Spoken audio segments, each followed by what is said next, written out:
Welcome to my class. In Microsoft Excel program, there are number of lookup and reference functions given to us. Similarly, there are number of financial functions given. Here a list of all lookup and reference functions and financial functions are given. All functions listed here are discussed in separate video lectures. Let us start. इस particular video lecture के अंदर मैं mortgage amortisation schedule की बात करूंगा and this is part number 7. Part number 7 के अंदर garbage cleaning के साथ एडिशनल पेमेंट्स को भी हम टेकअप करेंगे.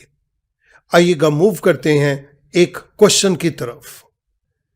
इस पर्टिकुलर एक्सेल शीट के अंदर हमें कुछ बेसिक मॉर्गेज डेटा का इनपुट्स दी गई हैं. Rate of interest is 8% per annum. Amortization period is 9 years. The term is for 3 years. The principal amount is rupees 15 lakhs. This is the money which we have borrowed. Payment type is 0. 0 means payment will be made at the end of the year. इसी के साथ साथ कुछ conditions दी गई हैं. Reduce rate of interest by 1% after every 3 years. हर 3 साल के बाद 1% रेट ऑफ इंटरेस्ट को कम कर दो. Make additional payment of ₹1 lakh on 3rd, 6th and the 9th year. Prepare a mortgage amortization schedule in the format given below. Apply garbage cleaning on the complete answer.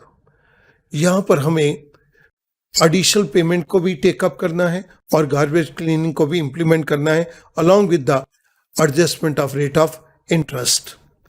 आइएगा amortisation schedule part 7 के answer की तरफ हम चलते हैं. इस particular sheet के अंदर मैं आंसर को जनरेट करूंगा और ये वही स्ट्रक्चर है जो हमें क्वेश्चन के अंदर कहा गया है. अमॉर्टाइजेशन ईयर के अंदर मैं 0 वैल्यू दे रहा हूं और रिमेनिंग प्रिंसिपल के सेल के नीचे वाले सेल में मैंने इक्वल्स टू का सिंबल दिया और प्रिंसिपल अमाउंट को कैप्चर करने के लिए B5 पे क्लिक कर दिया. I press enter. मेरे पास यहाँ पर 15 लाख रुपए का बोरोड अमाउंट आ गया. अब मुझे अमॉर्टाइजेशन ईयर से ही गार्बेज क्लीनिंग को इंप्लीमेंट करना है. So this is equals to if A10 is less than B3. I press F4 to lock it, comma. अगर तो A10 के अंदर दी गई वैल्यू B3 से कम है तो A10 की वैल्यू के अंदर एक ऐड कर दो, कॉमा. नहीं तो इसको ब्लैंक छोड़ दो. आई प्रेस एंटर. मेरे पास यहां पर वैल्यू आ गई 1. अब टर्म पीरियड के अंदर मुझे गार्बेज क्लीनिंग को इंप्लीमेंट करना है तो मैं यहां पर इफ के फंक्शन को टेकअप कर रहा हूं. If A11 is equals to blank, comma. अगर तो ये ब्लैंक है तो यहां पर ब्लैंक ही छोड़ दो, कॉमा. नहीं तो यहां पर इफ के अंदर मॉड के फंक्शन को इंप्लीमेंट कर दो. इसके अंदर 2 ही आर्गुमेंट्स हैं, नंबर एंड डिवीजर. नंबर के केस के अंदर मैंने A11 की वैल्यू को पास कर दिया और डिवीजर के केस के अंदर मैंने ये टर्म के अंदर दी गई वैल्यू को लिख दिया. I press F4 to lock it. If this is equals to 0, comma, तो यहां पर वैल्यू दे दो 3, कॉमा. और अगर ये 0 के बराबर नहीं है तो जो भी मॉड फंक्शन का रिजल्ट आए हमें वो रिजल्ट दे दो. आई press F4, parenthesis close, one more parenthesis close, final parenthesis is close. I press enter.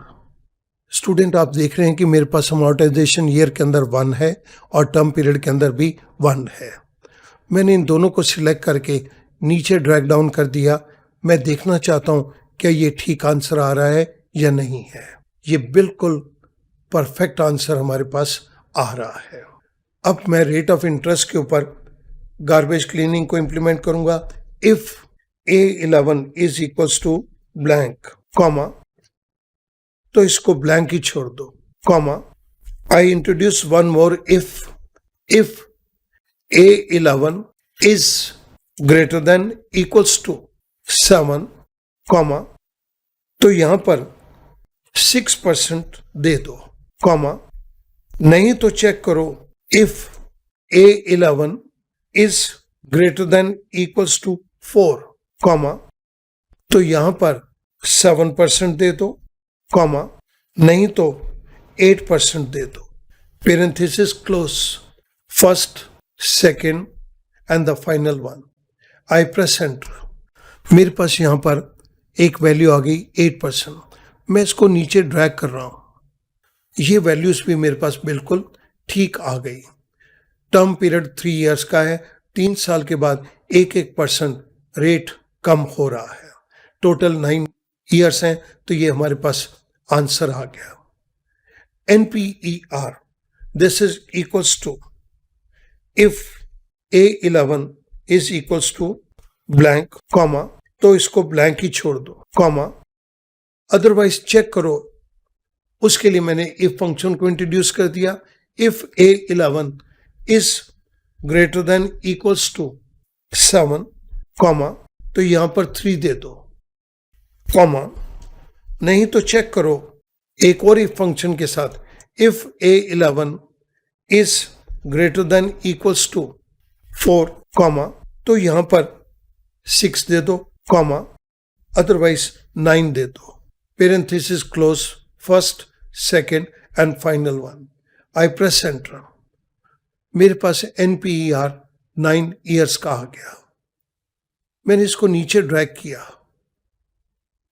हर 3 साल के बाद ये पीरियड कम हो रहा है और ये टर्म पीरियड हमारी 3 इयर्स की थी, तो इसलिए ये हमारा NPER बिल्कुल परफेक्ट है। अब मुझे पेमेंट के केस के अंदर गार्बेज क्लीनिंग को इंप्लीमेंट करना है। If A11 is equals to blank, comma, तो इसको ब्लैंक ही छोड़ दो, कॉमा, नहीं तो यहां पर PMT के फंक्शन को इंप्लीमेंट कर दो। First argument is rate, this is the rate, comma, second is NPER, comma, the third one is present value. Present value को निकालने के लिए मैं ऑफसेट फंक्शन को टेकअप कर रहा हूं। ऑफसेट फंक्शन के अंदर रेफरेंस दे दिया हमने E11 सेल का, comma, second argument is rose. रोज के केस के अंदर माइनस का सिंबल लिया और मैंने ये टर्म पीरियड दे दिया B11 का, कॉमा, 6। स्टूडेंट, हमने ऑफसेट फंक्शन को प्रीवियस वीडियोस के अंदर बहुत डिटेल में एक्सप्लेन किया है, लेकिन ये मैं आपको थोड़ा सा इसका रेफरेंस दे देता हूं। E11 वो सेल है जिसके अंदर फंक्शन लिखा गया है, that is reference cell. Minus B11, आप यहां पर इस पर्टिकुलर वैल्यू को देखो।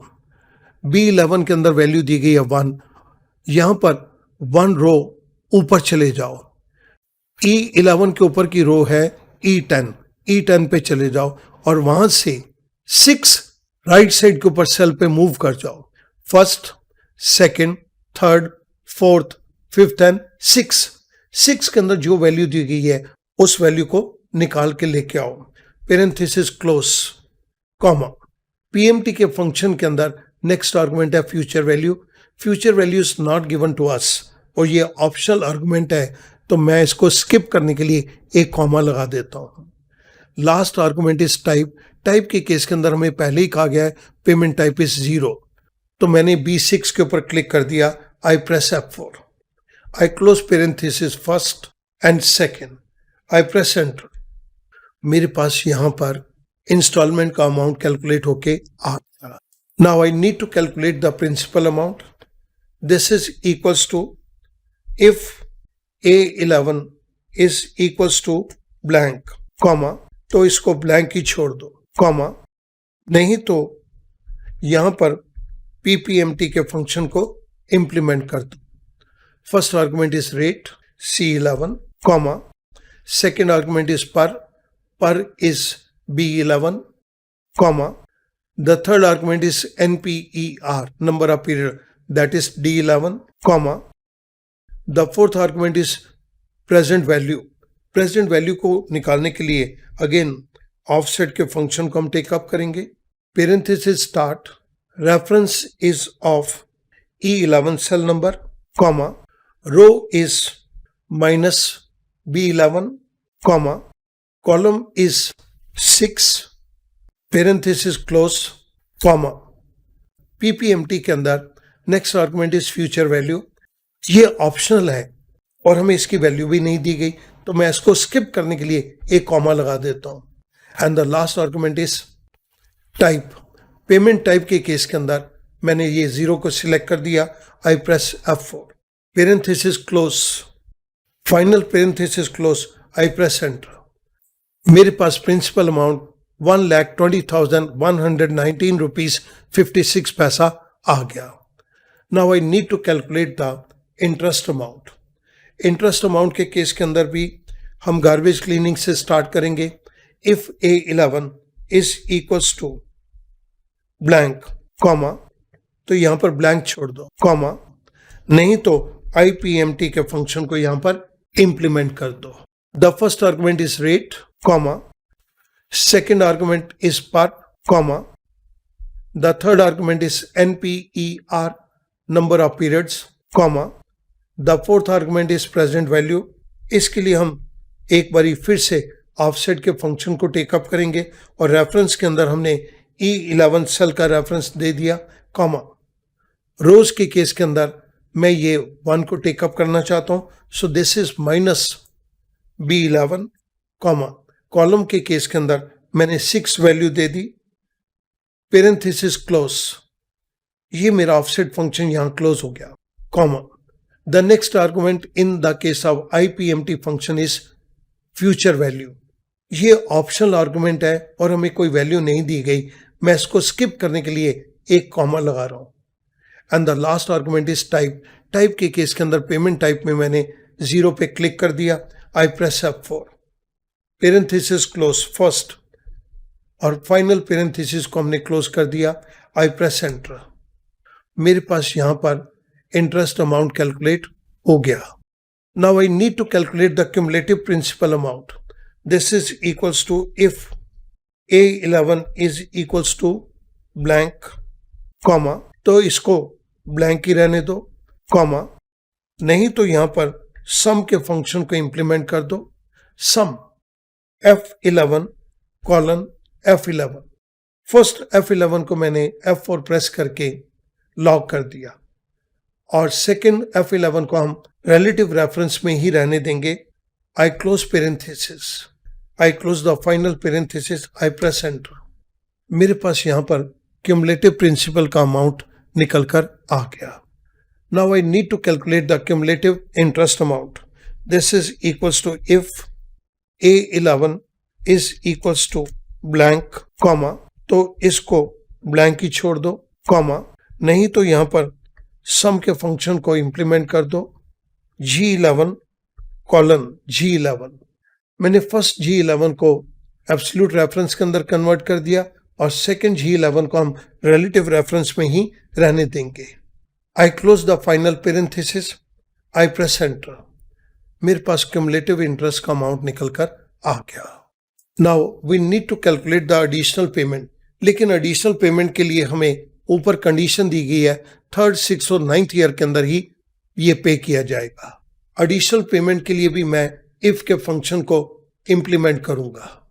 This is equals to if A11 is blank comma, तो इसको ब्लैंक ही छोड़ दो कॉमा, नहीं तो यहां पर चेक करो if B11 is equals to 3।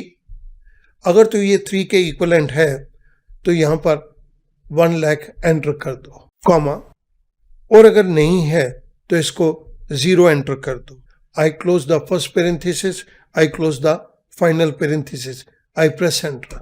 मेरे पास यहां पर वैल्यू 0 आ गई क्योंकि ये हमारे पास 3rd ईयर नहीं है। मैं इसको नीचे ड्रैग करके चेक करता हूं, आप देखिएगा कि यहां पर हमारे पास 3rd ईयर के अंदर, 6th ईयर के अंदर और 9th ईयर के अंदर 1 लाख रुपीस आ रहा है। मैं यहां से इसको डिलीट कर रहा हूं। I move on to the last point.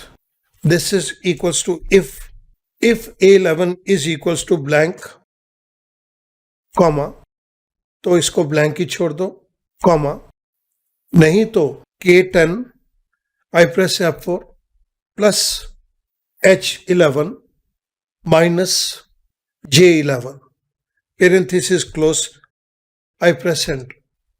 मेरे पास यहां पर ये वैल्यू आ गई 13,79,880 रुपीज 44 पैसा। अब स्टूडेंट देखिएगा, मैं इस सेकेंड लाइन को कंप्लीट सिलेक्ट करता हूं और इसको नीचे ड्रैग कर देता हूं। आप देखिएगा कि हमारा आंसर बिल्कुल परफेक्शन के अंदर आ गया। 9th ईयर के अंदर remaining principal amount is 0। Additional payment भी हमने 3 कर दी जो हमें कंडीशन कही गई थी। हमने इस क्वेश्चन को सॉल्व करने के लिए जिन मेन फंक्शंस को यूज किया है वो मैंने आपकी रेफरेंस के लिए यहां पर दे दी है। स्टूडेंट, अब मैं उम्मीद करूंगा मॉर्गेज अमोर्टाइजेशन शेड्यूल के अंदर गार्बेज क्लीनिंग के साथ साथ आप एडिशनल पेमेंट को भी टेकअप कर सकते हैं। Thank you very much.